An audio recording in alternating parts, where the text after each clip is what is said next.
नमस्कार दोस्तों, बहुत बहुत स्वागत है आप सबका एक बार फिर से हमारे YouTube चैनल जिसका नाम है एस्ट्रो नॉलेज में। दोस्तों, आज की इस वीडियो में हम एक 20 वर्ष युवक की कुंडली का विश्लेषण करने वाले हैं जिन्होंने अपने बर्थ डिटेल्स मेरे साथ शेयर किए हैं और एस्ट्रोलॉजी के माध्यम से ये अपने जीवन से जुड़े हुए कुछ महत्वपूर्ण प्रश्नों के उत्तर जानना चाहते हैं।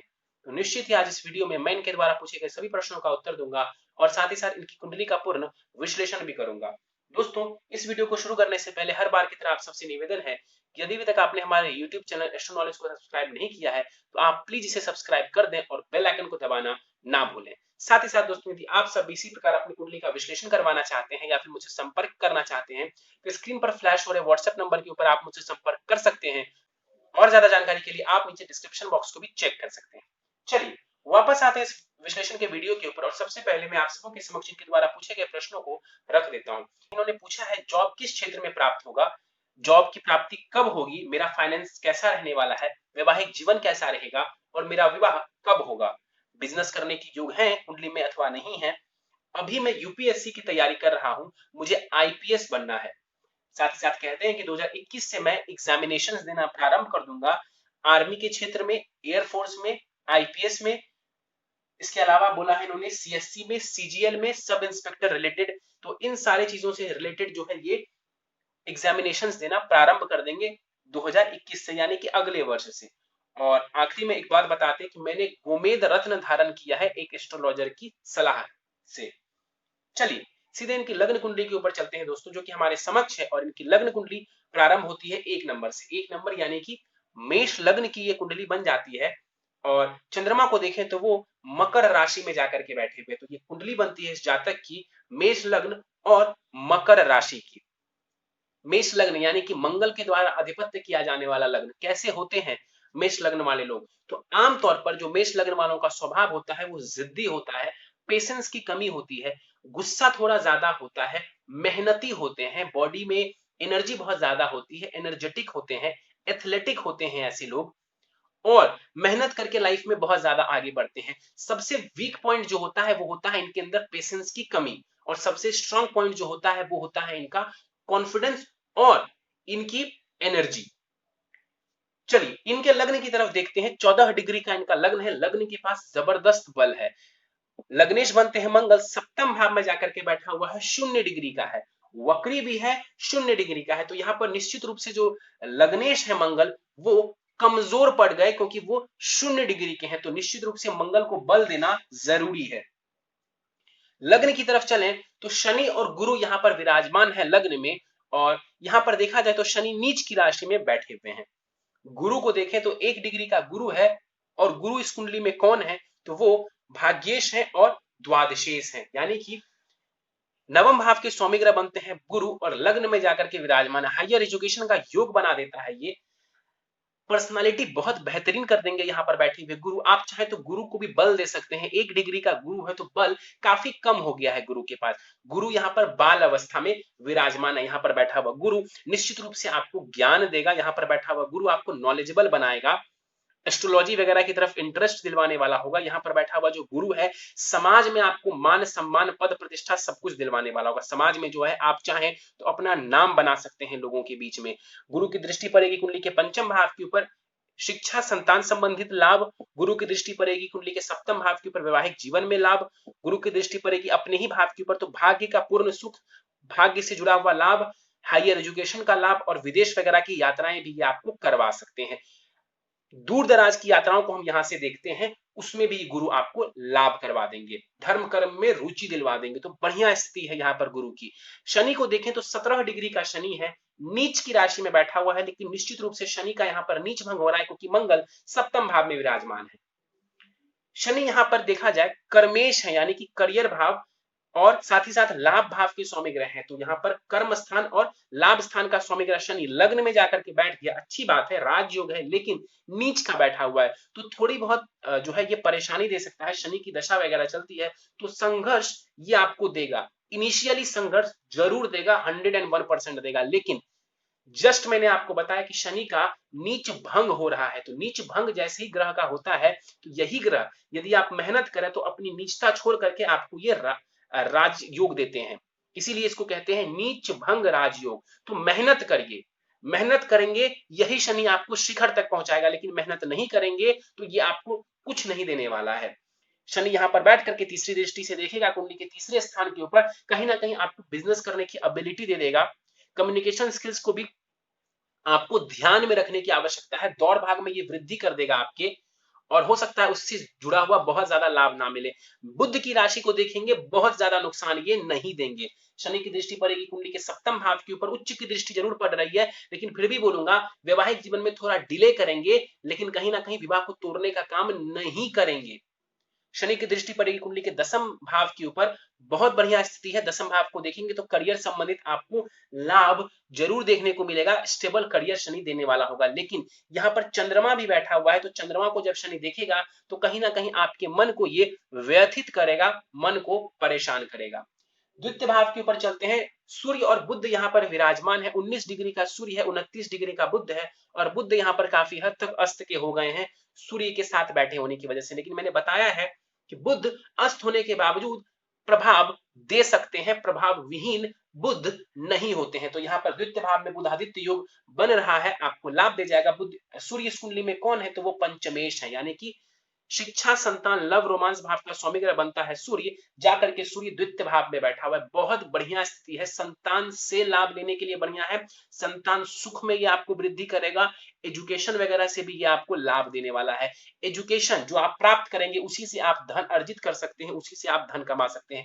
सूर्य द्वितीय भाव में बैठा हुआ है, शत्रु शुक्र की राशि में है, लेकिन तात्कालिक मैत्री में हो गए हैं, बहुत अच्छी स्थिति है। ये आपकी वाणी को जो है प्रभावशाली बनाएंगे, पैतृक संपत्ति का आपको लाभ दिलवाएंगे, परिवार से भी आपके सुखों में वृद्धि कर देंगे, मतलब परिवार से भी सुख आपको देखने को मिल जाएगा।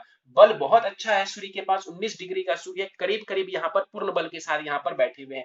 सूर्य की दृष्टि पड़ेगी अष्टम भाव के ऊपर, अष्टम भाव के ऊपर सूर्य दृष्टि डालेंगे, निश्चित रूप से आपको लाभ दे देंगे। कहीं ना कहीं हो सकता है अचानक से भी आपको धन का लाभ करवा दे। और अष्टम भाव होता है रिसर्च का, गहन विद्या का, कहीं ना कहीं आपका दिमाग गहन सोच में और इन चीजों में लगेगा, और सूर्य पंचमेश भी है, तो ये आपको उन चीजों में भी लाभ करवाने वाले हैं। बुध के ऊपर चलते हैं, 29 डिग्री का बुध है और अस्त का भी है, तो यहाँ पर 29 डिग्री के चूंकि हो गए हैं तो बल थोड़ा कम हो जाएगा, बाल अवस्था का ये जो है बुध यहाँ पर माना जाएगा। बुध इस कुंडली में कौन है, तो वो तृतीयेश है और षष्ठेश है। इस कुंडली में जो बुध है वो मारक ग्रह है, मार्केश है बुध, द्वितीय भाव में जाकर के बैठे हुए। बुध की दशांत दशा में हो सकता है तो धन संबंधी थोड़ी बहुत परेशानी आपको देखने को मिले। यहाँ पर बुध कारक नहीं है कहीं से भी, लेकिन सूर्य बुध का जो बुधादित्य योग बन रहा है, कहीं ना कहीं ये आपकी वाणी को बहुत प्रभावशाली बना सकता है, वाणी को प्रभावशाली बना सकता है। तो हमेशा याद रखिए कि सूर्य और मंगल उग्रता कई बार दे देते हैं वाणी में, लेकिन मैं आपको बोलता हूं कि वाणी में उग्रता मत लाइए, बल्कि वाणी को प्रभावशाली बनाइए, जैसा कि नेता बनाते हैं। जैसा आपने देखा है कि राजनेता बनाते हैं, पॉलिटिशियंस अपनी वाणी को क्या करते हैं, तो वो अपनी वाणी को जो है उसमें तेज प्रदान करते हैं, अपनी वाणी को प्रभावशाली बनाते हैं। हाँ, कुछ लोग उसमें भी आपने देखा होगा कि जो कई बार उग्रता दिखा देते होंगे, कई बार गलत वाणी का भी प्रयोग करते होंगे, तो वो आपको नहीं करना है। यहाँ पर बैठा हुआ जो सूर्य बुध का बुधादित्य योग है, आपको उससे लाभ दे जाएगा।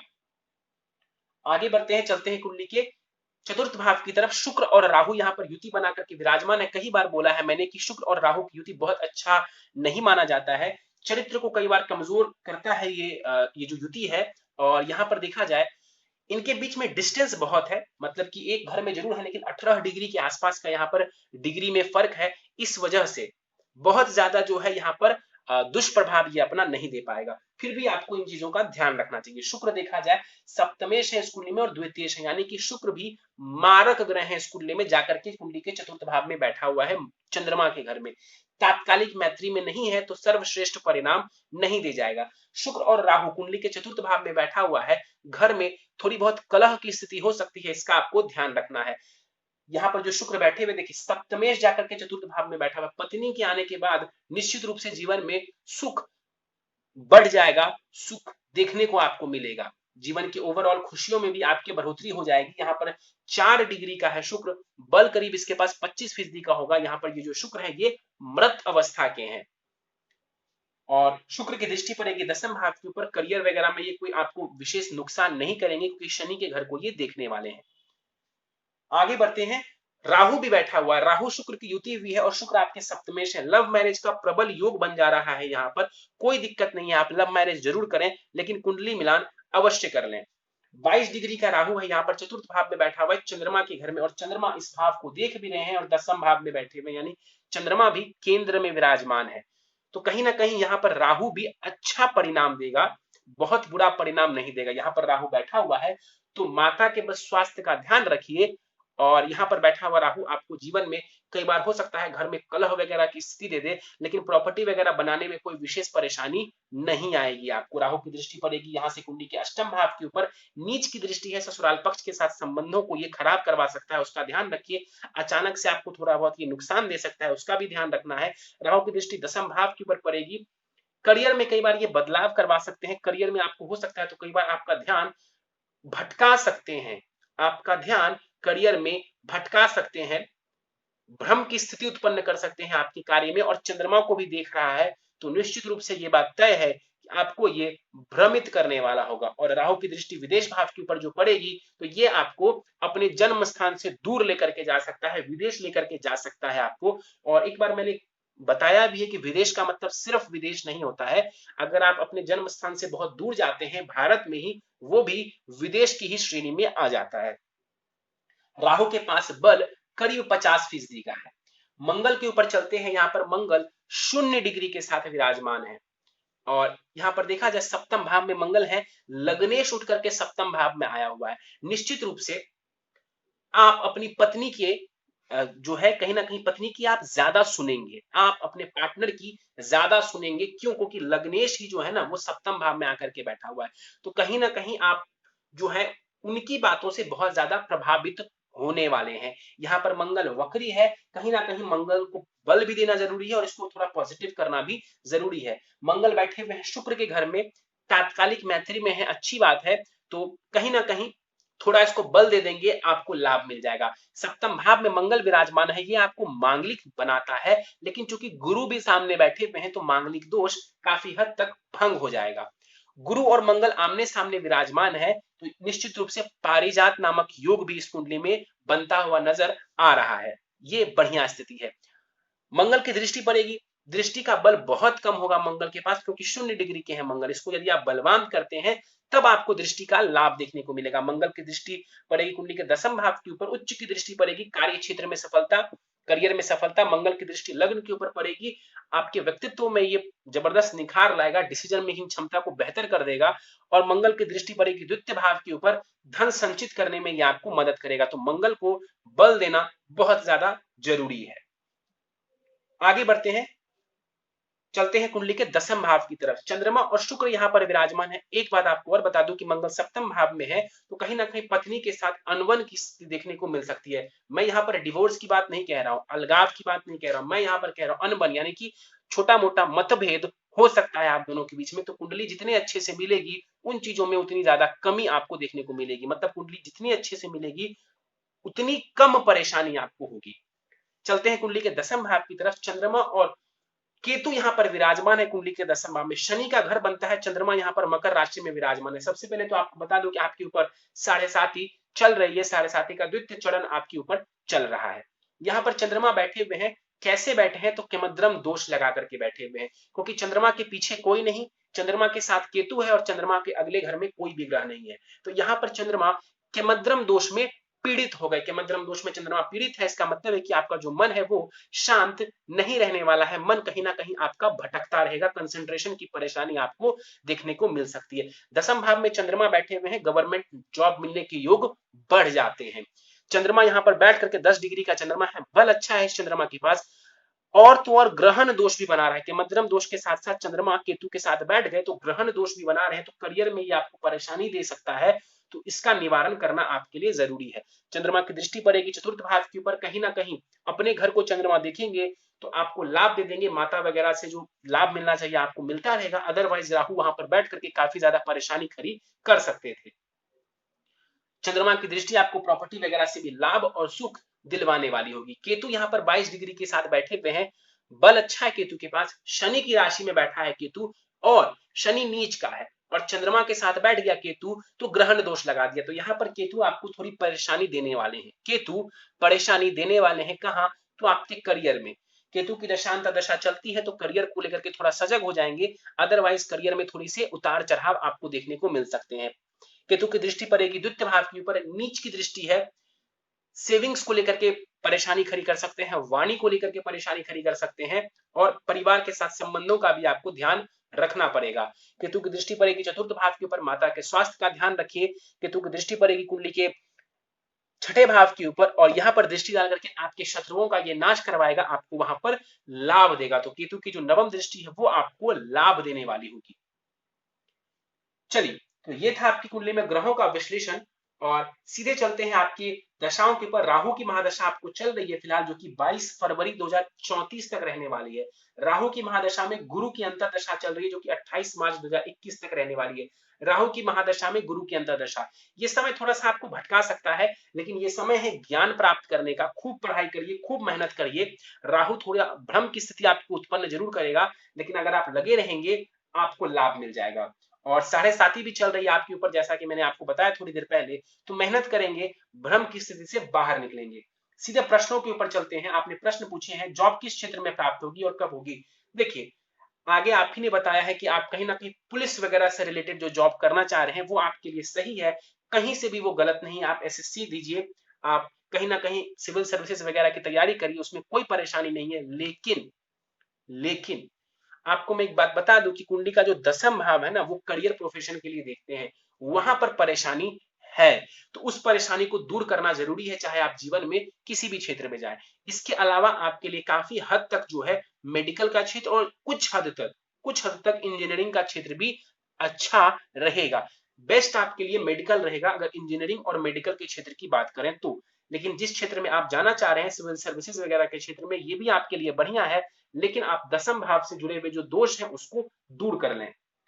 जॉब की प्राप्ति कब होगी ये आपने पूछा। देखिए, अभी राहु की महादशा चल रही है, अभी आप पढ़ रहे हैं, तो मुझे बेसिकली ऐसा लगता है कि करीब करीब जो है अभी समय है, वो समय मुझे लगता है कि 2024 से लेकर के 2026 के बीच में वो समय आएगा जब आपको जॉब में सफलता मिल सकती है। अभी समय है आपके पढ़ने का और जो है इन चीजों की तैयारी करने का। फाइनेंस कैसा रहने वाला है? फाइनेंस आपका बहुत अच्छा रहने वाला है, फाइनेंस को लेकर के कोई परेशानी विशेष नहीं है। फाइनेंस आपका बढ़िया रहने वाला है, कोई दिक्कत मुझे नजर नहीं आ रही है। इसके अलावा इन्होंने पूछा है कि विवाह कैसा रहेगा, विवाह कब होगा। विवाह आपका अच्छा रहेगा, और कुंडली मिलान करवा लेंगे तो बहुत अच्छा रहेगा। विवाह अच्छा रहेगा, कुंडली मिलान करवा लेंगे तो बहुत अच्छा रहेगा। और लव मैरिज के जो पूरे पूरे हैं, लव मैरिज ही आप करेंगे। विवाह कब होगा? तो मेरी पर्सनल सलाह है कि विवाह 27 वर्ष के आसपास करेंगे तो बहुत बढ़िया रहेगा आपके लिए। तो 27 वर्ष के आसपास विवाह करिए, आपको लाभ देखने को मिल जाएगा। कुंडली में क्या बिजनेस करने के योग है? देखिए, मैं आपको यही बोलूंगा कि आप जॉब करिए तो ज्यादा बेहतर है, लेकिन ऐसा बिल्कुल नहीं है कि आप बिजनेस नहीं कर सकते। आप बिजनेस कर सकते हैं, उसमें भी आपको कोई नुकसान नहीं है। कंसल्टेंसी वगैरह के क्षेत्र में यदि आप जुड़ते हैं तो आपको वहां पर भी लाभ की स्थिति देखने को मिल जाएगी। इसके अलावा आपने बोला है अभी यूपीएससी की तैयारी कर रहा हूं, मुझे आईपीएस बनना है। बहुत अच्छी बात है, पारिजात योग है आपकी कुंडली में, आपका सूर्य बढ़िया है। मंगल को बल देना जरूरी है। जिस क्षेत्र में आप जाना चाह रहे हैं, मंगल को बल देना बहुत ज्यादा जरूरी है। मंगल को बलवान करिए, आपको लाभ मिल जाएगा। 2021 से मैं एग्जामिनेशन देना प्रारंभ करूंगा, और आर्मी, एयरफोर्स, आईपीएस और सीजीएल, सीएससी सब इंस्पेक्टर, यानी मैंने जैसा बताया था आपको कि पुलिस वगैरह से ही जुड़ा हुआ आप कार्य करना चाहते हैं, बढ़िया स्थिति है। मंगल को बलवान करिए, मंगल को बलवान करिए, और जो कुंडली के दसम भाव में जो दोष बन रहे हैं उसको कम करिए। क्यों? देखिए, ये करियर प्रोफेशन का घर बन था, इसके स्वामी ग्रह शनि नीच की राशि में बैठे हुए, भले ही नीच भंग हो रहा है, नीच की राशि में बैठे हुए हैं। राहु की दृष्टि पड़ रही है इस भाव के ऊपर, ग्रहण दोष बन रहा है यहाँ, केमद्रम दोष बन रहा है यहाँ। तो 10th हाउस आपका बहुत अच्छा और बहुत बलवान नहीं है। अब मदद कौन कर रहा है? तो मंगल, लेकिन मंगल खुद 0 डिग्री का है। तो क्या करेंगे? तो मंगल के बल को बढ़ाएंगे, कुंडली के दसम भाव के दोष में कमी लाएंगे, ताकि जो नेगेटिविटी है उसमें हम कमी लाएं और जो पॉजिटिविटी है उसको हम बढ़ा दें। तो उससे आपको बहुत लाभ देखने को मिलेगा। और आखिरी में आपने बताया है कि मैंने गोमेद रत्न धारण किया। देखिए जिन्होंने भी आपको ये गोमेद रत्न बताया है, कहीं ना कहीं उन्होंने ये देखा होगा कि राहु की महादशा चल रही है तो गोमेद धारण करवा देते हैं। गोमेद धारण करवाना मैं गलत नहीं बोलूंगा, लेकिन गोमेद धारण करना सर्वश्रेष्ठ रिजल्ट आपको नहीं देने वाला है। गोमेद आपको सबसे बढ़िया रिजल्ट नहीं देने वाला है। राहु आपके चंद्रमा को देख रहा है, ये आपके मन को और ज्यादा पीड़ित करने वाला है और कहीं ना कहीं कंसंट्रेशन वगैरह आपको ये और लूज करवाएगा। चलिए सीधे आपके लिए उपाय पर चलता हूं, लेकिन नवमांश कुंडली के ऊपर भी हम एक दृष्टि डाल लेते हैं। नवमांश कुंडली में गुरु चंद्रमा साथ बैठ करके गज केसरी योग बना रहे हैं, मंगल वर्गोत्तमी है यानी कि इसी राशि में विराजमान है और बुध आपका जो है वहां पर मूल त्रिकोण राशि में जा रहा है। बुध अपनी मूल त्रिकोण राशि में जाकर के बैठे हुए हैं, अच्छी स्थिति है और शनि भी बुध के साथ है, तो बढ़िया स्थिति नजर आ रही है। राहु वगैरह की स्थिति भी कुंडली में बढ़िया है, तो कहीं ना कहीं जो है आपकी नवमांश कुंडली भी मुझे बहुत बढ़िया नजर आ रही है। विवाह के लिए भी जो है D9 बहुत बढ़िया है, क्योंकि शुक्र वहां पर लग्न में ही विराजमान है, तो लव मैरिज के योग बहुत ही ज्यादा नजर आ रहे हैं और साथ ही साथ इस बात के भी योग ज्यादा है कि आप कहीं ना कहीं अपनी लाइफ में अपनी पत्नी को इंपॉर्टेंस बहुत ज्यादा देंगे। सीधे उपाय के ऊपर चलते हैं। प्रथम उपाय है आपके लिए मूंगा रत्न धारण करना है, करीब 7 रत्ती का मूंगा दाहिने हाथ की अनामिका उंगली में शुक्ल पक्ष के मंगलवार के प्रातः काल को धारण करना है सोने अथवा तांबे की अंगूठी में। इसके बाद मोती धारण करना है, करीब 9.25 रत्ती का मोती चांदी की अंगूठी में दाहिने हाथ की सबसे छोटी उंगली में आपको धारण करना है शुक्ल पक्ष के सोमवार की संध्या काल को। हर सोमवार शिवलिंग के ऊपर जल दूध से आपको अभिषेक करना चाहिए, बहुत लाभ मिलेगा। नित्य ओम राम राहवे नमः इस मंत्र का आपको जाप करना है 108 बार। नित्य भगवान सूर्य को अर्घ दें और हनुमान चालीसा का भी पाठ करें। सूर्य भगवान को अर्घ दे दें, वहीं पर खड़े होकर के जो है आप 21 बार गायत्री मंत्र का जाप करें। फिर जो है आप हनुमान चालीसा जो है नीचे अपने घर के मंदिर में जाकर के हनुमान चालीसा और चाहे तो समय हो तो बजरंग बाण का भी आपको पाठ करना चाहिए। और आखिरी उपाय है आपके लिए कि जो दसम भाव में ग्रहण दोष बन रहा है चंद्रमा और केतु का, इसके लिए आप किसी पंडित जी को बुलवा करके पूजा करवा लीजिए, ग्रहण दोष निवारण पूजा चंद्रमा और केतु का। चलिए तो दोस्तों ये था इस 20 वर्ष युवक की कुंडली का विश्लेषण। मुझे उम्मीद है कि आपको हमारा यह कुंडली विश्लेषण का वीडियो पसंद आया होगा। यदि वीडियो पसंद आया तो आप इसे लाइक करें, शेयर करें। अभी तक आपने हमारा YouTube channel astro knowledge subscribe नहीं किया है तो आप प्लीज इसे सब्सक्राइब कर दें और बेल आइकन को दबाना ना भूलें। साथ ही साथ दोस्तों यदि आप सब इसी प्रकार अपनी कुंडली का विश्लेषण करवाना चाहते हैं या फिर मुझसे संपर्क करना चाहते हैं तो स्क्रीन पर फ्लैश हो रहे व्हाट्सएप नंबर के ऊपर आप मुझसे संपर्क कर सकते हैं और ज्यादा जानकारी के लिए आप नीचे डिस्क्रिप्शन बॉक्स को भी चेक कर सकते हैं। इस वीडियो में फिलहाल इतना ही दोस्तों, आप सबका बहुत बहुत धन्यवाद।